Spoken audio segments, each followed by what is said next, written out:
안녕하십니까. 뉴스팀 한태봉 전문기자입니다.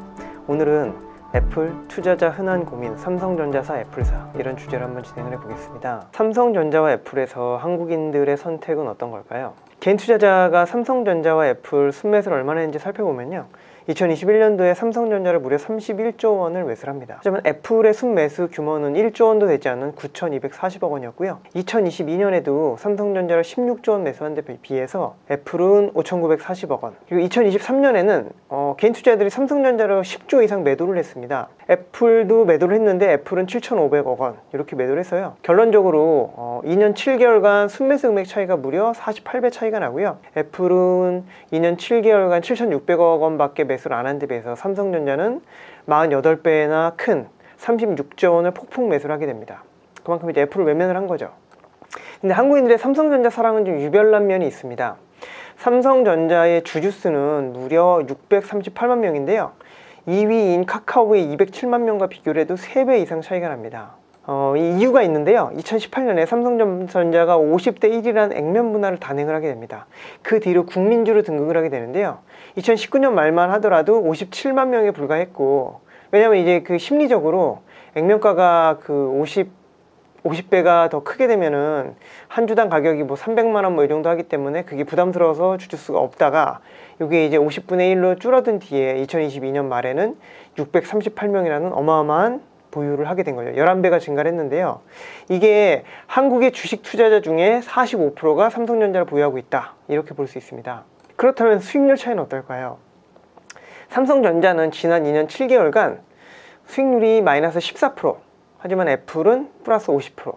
그래서 2년 7개월간 수익률 격차는 어마어마하죠. 네. 결론적으로 삼성전자는 폭망했고 애플은 그래도 중박은 쳤다, 이렇게 좀 볼 수 있는데요. 50%라면은 뭐 대박이라고 말할 수는 없죠. 왜냐하면 뭐 웬만한 종목들 중에 좀 요즘 트렌드를 좀 탄 것들 중에는 100%, 200%는 종목들이 워낙 많기 때문에 2년 7개월 수익률이 50%면 그렇게 잘난 건 아니지만 그래도 안정적이었다, 이렇게 평가를 할 수 있을 것 같습니다. 스티브 잡스가 없는 애플은 근데 어떻게 이렇게 성장을 하게 됐을까요? 그 후임자인 팀 쿡을 믿어야 되는 그런 상황이었는데요. 불세출의 천재인 스티브 잡스는 되게 안타깝게도 2011년에 56세의 나이로 췌장암으로 별세를 하게 되죠.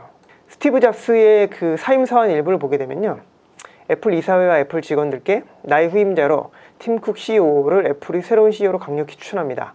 나는 애플의 미래가 매우 밝고 혁신적이리라 믿습니다, 이렇게 얘기를 했고요. 또 나는 애플에 재직하며 인생에서 가장 좋은 친구들을 만났습니다. 수년간 함께 일해준 여러분 모두에게 감사의 마음을 전합니다. 이게 이제 사망 50일 전에 썼던 사임서한인데요. 근데 왜 하필 팀 쿡을 후임자로 지명을 했을까요? 팀 쿡은 따분한 살림꾼으로 좀 이제 그 평가를 받고 있었죠. 좀 의외의 후계자라서 과연 잘할 수 있을까, 이런 평가도 있었는데요.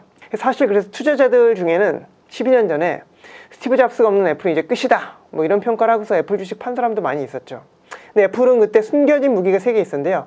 첫 번째는 명품 이미지, 두 번째는 iOS 운영체제를 통한 서비스 분야, 그리고 세 번째는 웨어러블 기기를 통한 장기 성장 계획이 있었습니다. 결국 팀 쿡에 의해서 11년이 지난 지금 2022년 9월 말 기준 실적으로 봤을 때 3.5배 정도 실적이 증가를 했고요. 매출액이랑 영업이익은 3.6배, 3.5배 증가를 했고, 특히 주가가 되게 인상적인데요. 무려 15.8배 증가를 했죠. 애플의 시가총액도 8.2배 증가를 했고요.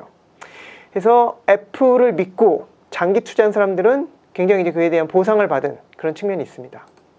반면에 삼성전자 실적은 삼성전자도 좋아지긴 좋아졌는데 애플과 비교를 했을 때는 좀 밋밋하죠. 매출액이랑 영업이익은 각각 1.8배랑 2.7배 증가를 했고요. 주가는 3.3배.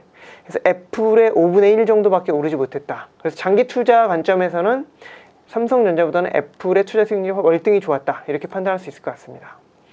그리고 또 믿어지지 않는 사실은요, 11년 전에 삼성전자가 애플보다 매출이 더 컸습니다. 삼성전자는 165조 원의 매출을 기록했고 2011년에 애플은 130조의 매출을 기록했기 때문에 삼성전자가 오히려 매출이 더 컸죠. 지금은 물론 삼성전자의 매출은 302조 원, 애플의 매출은 473조 원으로 매출액이 역전됐습니다. 영업이익은 3배 정도 격차가 더 크게 나 있는 상태고요.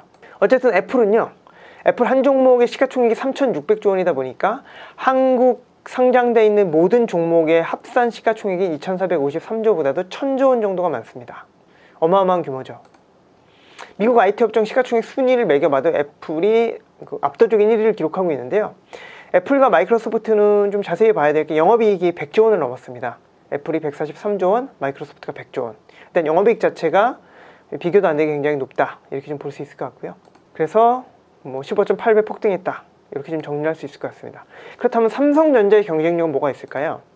삼성전자가 애플보다 좋은 점은 배당률이 있습니다. 배당률이 삼성전자는 연간 2% 정도를 주기 때문에, 이게 원래 삼성전자가 배당금을 잘 안 주다가 액면문화하고 주주 친화적인 정책을 많이 펴서 애플보다 이제 배당률이 월등히 높다. 4배 정도 되죠. 애플은 0.48%니까. 요건 장점이고요. 삼성전자의 주요 사업부별 영업이익을 살펴보면 이게 그 사업보고상이 굉장히 복잡하게 나와 있는데, 뭐 DS, SDC, MX 네트워크스 이런 식으로 조금 어렵게 돼 있는데요. 그냥 직관적으로 표현을 하다 보면은 5가지가 있습니다. 반도체, 디스플레이, 스마트폰, TV, 에어컨 등의 가전, 자동차, 전자장비, 이렇게 5개가 있고, 그중에 원투펀치는 당연히 반도체와 스마트폰이 되겠죠. 반도체 분야에서는 무려 23조 8천억 원의 이익을 냈고, 스마트폰 분야에서는 11조 4천억 원. 요게 이익의 원투펀치고, 2022년 영업이익은 43조 원을 기록을 했습니다. 근데 삼성전자에는 약점이 2개가 있습니다. 첫 번째는 반도체에 너무나 많이 쏠린 영업이익, 두 번째는 반도체 시황에 따라서 너무나 이익 변동성이 크다는 거죠. 이거는 좀 안정적으로 주식 투자를 하는 성향의 사람들에게는 굉장히 좀 핸디캡으로 작용을 할 수가 있는데요. 조금 좀 변동성이 큰 거는 아무래도 선호하지 않는 그런 측면이 있죠. 그래서 최근 6개 분기의 영업이익을 잘 살펴보면 2022년 1분기만 해도 반도체가 8.5조 원의 수익을 내면서 합계 영업이익이 14조 1천억이었습니다. 그리고 2022년 2분기에도 14조 1천억이었는데 2023년 1분기와 2분기 실적을 보면 반도체가 무려 마이너스 4조 6천억, 4조 4천억으로 적자 전환을 해버립니다. 그래서 전체 합계 분기 영업이익도 마이너스까지는 아니지만 6천억 원, 7천억 원으로 급속도로 줄어들었죠. 그래서 전년 동분기 대비로 영업이익이 95% 마이너스가 나는 정말 어마어마한 변동성을 보이게 됩니다. 충격적인 반도체 부문 분기 적자 전환으로 인해 가지고 뭐 1조 원도 되지 않는 분기 실적을 보이면서, 사실 2022년에 영업이익이 43조 원이었는데 이 추세라면은 영업이익이 10조 나기도 쉽지 않은 그런 엄청난 감소와 변동성을 보이게 된 거죠.